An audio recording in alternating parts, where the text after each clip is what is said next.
cher Mohamedou Seck, amis et collègues, directeur de cabinet du ministre de la Communication, des Télécommunications et du Numérique, M. Alioune Sall, que le ministre a tenu de dépêcher avec une forte délégation, M. Silman Camara, président du conseil d'administration de Sénégal Connect Park, M. Mamadou Lamine Sen, co-directeur du FD Sud, M. Ouburaï Nossi, chef de cabinet du ministre. Permettez-moi d'abord de tenir et de dire quelques mots en wolof. Di gërëm di sant di jaajëfal ñi fi teew ñëpp sa jàngalekat warul wax ma ci teg baat waaye dañuy ñaan rek tey ngeen jéggal ñu ko ngeen may ñu ko te wax dëgg yàlla sunu xel dal na ndax ndaje mi waa patronat ñëw nañ teewee ko Mamoudou Ibra Kane avec sa délégation waa presse en ligne ñëw nañ teewee ko appel gis ngeen fi Lissa ak Souleymane Fall Seneweb waa syndicat bi Moustapha Cissé ñëw nañ teewee ko waa URAC ñëw nañ teewee ko waa CORED ñu ngi fi waa carte de la presse ñu ngi fi Saloum Kaba Diakhaté CTPAS ak photographie ñëw nañ teewee ko doyen yi itam ñu ci bëri ñu ngi fi ak i kàngam ñi nekk ci wàllu tas xibaar gis ngeen fi itam jàmbaari réew mi commissaire Mamadou Diouf capitaine Marème Mbodj capitaine Adama Niang Sall respectivement direction générale de la police nationale en charge de la communication et le haut commandement de la gendarmerie gis ngeen fi itam ay biddéew ci wàllu tas xibaar yoo xam ne yàgg nañ leen suivre ci plateforme yu bëri Asma Demba nga xam ne mooy def régulièrement li nekk équivalent aux émissions Il était une fois nga xam ne bi may nekk xale ci Middle East Broadcast Channel MBC émission la foofu fii Mithli Hadal Yawm ñu gis fi Jay Mati Fall itam ñu ràññee ko lool ci Soleil ak itam intérêt boo xam ne am na benn catégorie boo xam ne xëy na dañ doon yaakaar ne duñu participer ak doole ci travaux yi waaye fees nañ fi del moo di Mamadou Diagne ak i gàngooram waa convention des jeunes reporters mënuma itam sànni kàddu te remercier wu ma partenaire technique yi ñu accompagner des fois ñëw rek joxe seen xam-xam ndax ndaje mi bu fekkente ni bu ñu leen woowee woon bés bi njëkk da ngeen di ñëw fekk fii loo xam ne ay naxee mbaay la bés bi ci topp doo leen ñëw bay ñëwaat tey te loolu ma ràññee ci sama papa sama kilifa di Ahmed Saloum Dieng nekk adjoint commission communication Grand Magal de Touba di jóge fii ba Diourbel di ñëw di teewe travaux yu ouverture bi ak tey dañ lay jaajëfal di la jéggalu itam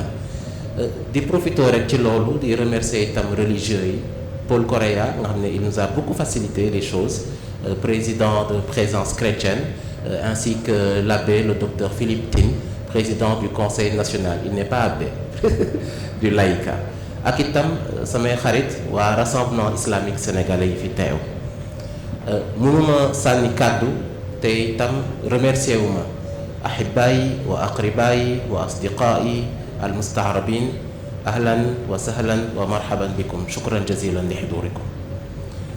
ginnaaw loolu gis ngeen ne wax dëgg yàlla ministre bi jox nañu ndigal bi njiitu réew mi joxe instruction waaye itam bi muy dem woo na ma tey ci fajar daanaka moom laa jëkk waxal insister ne daanaka sax donte wóolu nañu waaye day insister ngir cabinet bi yëpp mën ñëw déplacé wu déglu te boobu léegi itam waa présidence ñu ñuy woo di xool ci activités yi nekk ak nan la activité bi demee gis ngeen fi ouverture ministre conseil Ousseynou Ly gis ngeen fi tey ci suba chef de cabinet conseil spécial Ousmane Baro gis ngeen fi itam malgré xat-xat yi monsieur Cheikh Sakho Djimbira te alhamdulilah am na benn surprise bu ñu leen dencal ndax am na ndigal bu jóge ci kilifa gu mag gi boo xam ne ginnaaw samay kàddu dina am benn surprise ci ginnaaw loolu maa ngi tam ginnaaw bi ma remercier di jéggalu ndax humilité dafa laaj ñu mën di excuser wu si ñi nga xamante ni ñoom laay seen ci fond wu salle bi ñu nekk fi ñoom Laasana waa agence bi ñoom Sala Ndiaye ñoom Laysa sonal nañ leen lool lëjël nañ leen ak yi waa hôtel bi parce qu'on a fait beaucoup de dérogations à des choses rigoureuses ndax on s'attendait à ce que ndaje bi xëy na lu ëpp ñetti téeméeri nit duñ ko fekkee tous les jours cumulés ouverture ak journée de travaux waaye sànq maa ngi laajte fiche de présence yi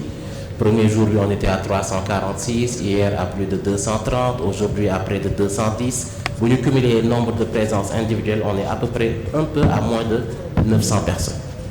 Kon loolu wax dëgg yàlla dañ leen siy sant di leen gërëm di leen jéggalu waaw léegi nag di ngeen ma may ci discipline ma lire discours ministre bi nga xam ne dañ waxoon sax moom moo war a porter parole yi ndax balaa ngeen di pare seeni conclusion biñ ko rendre compte bërki démb ak démb ci guddi ba ay 23h am na ay engagement yoo xam ne ci kilifteem la nguur may ko daan na ko jël et je vais avoir l'honneur de vous les lire.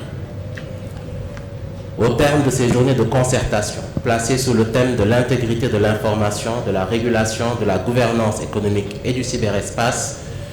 je tiens à exprimer au nom du gouvernement du Sénégal et au nom du ministre notre profonde gratitude à chacune et chacun d'entre vous. Vous avez tout au long de ces journées fait preuve d'un engagement remarquable, d'une expertise précieuse et d'un esprit de dialogue constructif. Je salue la qualité des échanges, la pertinence des diagnostics posés et surtout la volonté partagée de faire progresser notre secteur dans un esprit de responsabilité et de co-construction. Dès l'ouverture, le constat posé a été clair. Le secteur est en pleine mutation, il est confronté à des défis majeurs. Au-delà de la transformation numérique et de l'IA, il est confronté à l'évolution des pratiques de consommation de l'information, mais aussi à la problématique de la précarité économique des entreprises de presse. Au fil des panels et des discussions et des ateliers, vous avez su questionner, confronter des idées, mais surtout faire émerger des pistes concrètes de réforme. Je veux rappeler ici quelques engagements majeurs qui ressortent des travaux. La nécessité urgente d'adapter notre cadre juridique aux réalités numériques et à l'IA. L'exigence de bâtir une régulation souple. L'urgence de repenser la gouvernance économique. Le besoin impérieux de promouvoir une information éthique. Et l'importance de protéger les citoyens et les plus jeunes face à la désinformation. Ces constats, nous les avions pour beaucoup anticipés, mais ici, ils ont été formalisés, enrichis et approfondis. Je retiens également la ferme volonté d'aboutir à des résultats concrets. Ce ne sont pas seulement des idées ou des constats, mais également des recommandations précises et des propositions structurées et des engagements forts. Ces recommandations qui ont fait l'objet d'une synthèse, et nous prenons l'engagement ici, feront l'objet d'une co-construction avec un comité permanent de suivi collégial représentatif de l'ensemble des parties, sous la houlette du ministre, et seront remis au chef de l'État, son Excellence M. Bassirou Diomaye Diakhar Faye. Chers participants, vous l'avez démontré, la politique nationale de communication que nous allons bâtir, adossée à l'éducation aux médias et à l'information, doit et peut être à la hauteur des ambitions sociales, culturelles et démocratiques que nous avons. Nous devons redonner à l'information une place centrale dans le pacte républicain et garantir à chaque citoyen un accès libre, fiable et éthique à ce bien commun.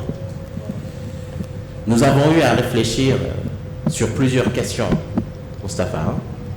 et il y a des éléments très forts qui ont émergé de ces travaux que le ministre s'est déjà engagé à porter. Notamment, accompagner et mettre à disposition et renforcer la Commission nationale de la carte de presse et le COREP, des instances de gouvernance, qui effectivement, dans le sens que nous voulons aller de responsabilisation des médias, doivent monter en puissance en termes d'outils de veille, de monitoring, de transparence, de communication et d'effectifs. Sur la problématique économique, le diagnostic, au-delà des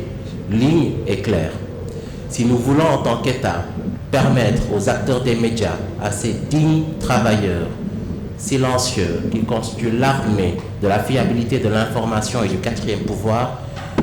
afin qu'ils puissent avoir leur premier droit à temps, leur salaire, pouvoir se soigner lorsqu'ils sont malades, ne pas être surpris de ne pas avoir de retraite à la fin, nous devons renforcer les entreprises et leur permettre d'avoir une gouvernance économique avec un socle transparent qui permette aussi à l'État, dans le cadre des échanges que nous avons eus avec le CEDEPS, de mettre sur place un cadre de revue des conventions publicitaires. Pour que demain, que nul ne puisse appeler une personne en raison des affinités qu'ils ont et de lui faire signer des conventions à hauteur de dizaines de millions et de léser les vrais ayants droit, les entreprises responsables qui investissent beaucoup et emploient beaucoup. Les deux éléments vont donc de pair, la protection sociale et financière et la gouvernance économique. Dardomine l'a posé, il y a des questions qui ne pourront pas être tranchées tout de suite.